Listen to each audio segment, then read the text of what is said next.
मुंगेर में तिरंगे में लिपटे सीआरपीएफ के हेड कांस्टेबल हवलदार अशोक कुमार का पार्थिव शरीर दोपहर पटना से सड़क मार्ग NH 80 होते हुए पैतृक गांव शिवकुंड लाया गया। पार्थिव शरीर के गांव पहुंचते ही स्वजनों और ग्रामीणों में कोहराम मच गया।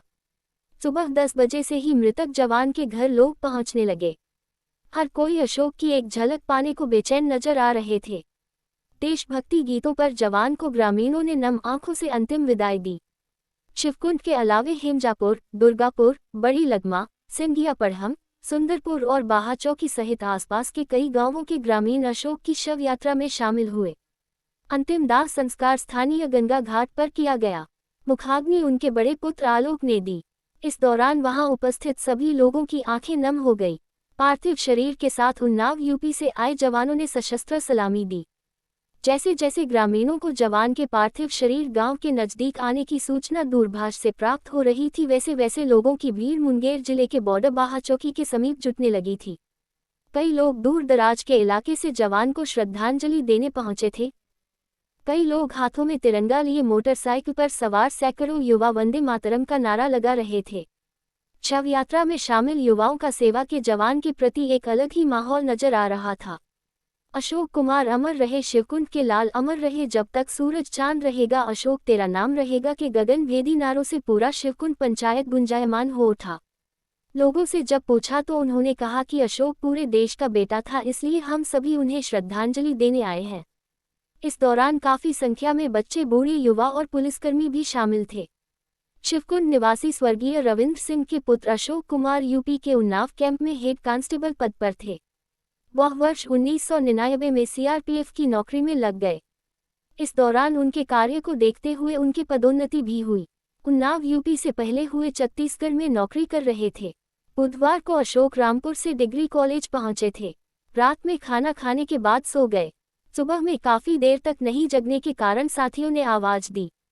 उधर से कोई आवाज नहीं मिलने पर साथियों ने जब दरवाजा तोड़ा तो देखा कि अशोक चारपाई पर बेहोश पड़ा हुआ है। आनन फानन में उसके साथी अस्पताल ले गए, जहां चिकित्सकों ने अशोक को मृत घोषित कर दिया। ये खबर पूरे शिवकुंड क्षेत्र में तेजी से फैल गई। जवान की मां रीता देवी जैसे ही आंखें खोलती फिर बेहोश हो जा रही थी। अशोक का भाई सोनू अपनी पत्नी और बच्चों को साथ लिए शव के पास कंधे रखकर खूब रो रहे थे। Due to heart attack expire हुए हैं और ये हम तो मुकामा से आए हैं।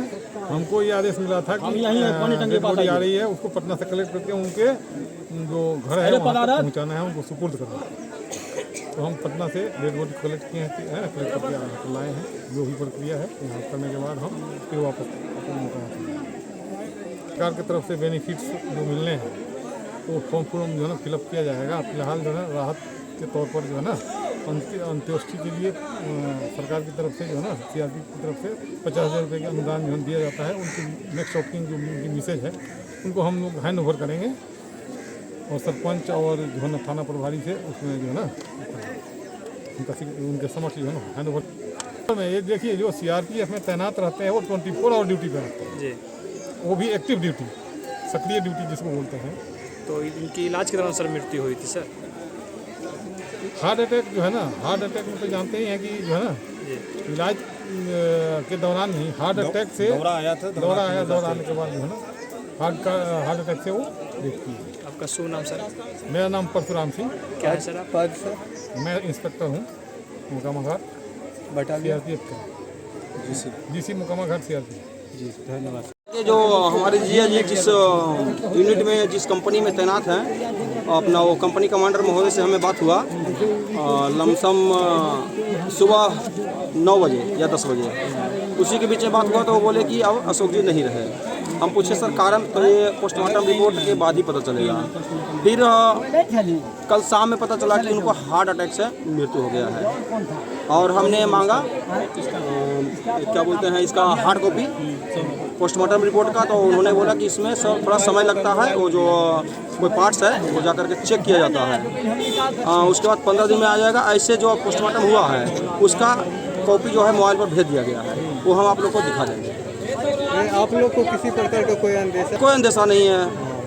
कौन थे शहीद आपका? हमारे सगा जिया जी हैं जी। और कोई बात? मैं भी सीआरपीएफ में हूँ। मैं 31 बटालियन में तभी तैनात हूँ। और हमें जैसी सूचना मिला हमें वहाँ से तुरंत छुट्टी छोड़ा गया और मैं यहाँ हाजिर हूँ। कल सूचना मिली थी?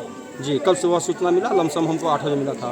मैं ड्यूटी में था, मैं ड्यूटी से फिर भागे भागे यहाँ आया। कब की घटना बताया गया? हमें कल 7:50 में हमको सूचना मिला हमारा भाई के द्वारा। हमारा छोटा भाई ने हमें कॉल किया। क्या बताया गया? हमारा छोटा भाई बताया कि जीजा जी अब इस दुनिया में नहीं रहे तो किसी को भी शॉट लग जाएगा। हट्टा कट्टा आदमी, वो भी उसके पहले नाइट में हमें वीडियो कॉलिंग से बात किया गया। लमसम 9 बजे रात में हमको हमारे और जीजा जी में वीडियो कॉलिंग बात हुआ आधा घंटा करीब। उसमें उधर रेलवे स्टेशन में थे और मैं भी अपने जहाँ ड्यूटी में देता हूँ वो थोड़ा मार्केट में मैं था। कहाँ पे तैनात थे? मैं दिल्ली में तैनात हूँ। वो शहीद जो है वो 239 बटालियन, यही है ना, 239 बटालियन का चार्ली कंपनी में तैनात हैं, जो कि पड़ता है आपका यूपी में, रामपुर के आसपास। यहीं पे तैनात। जी।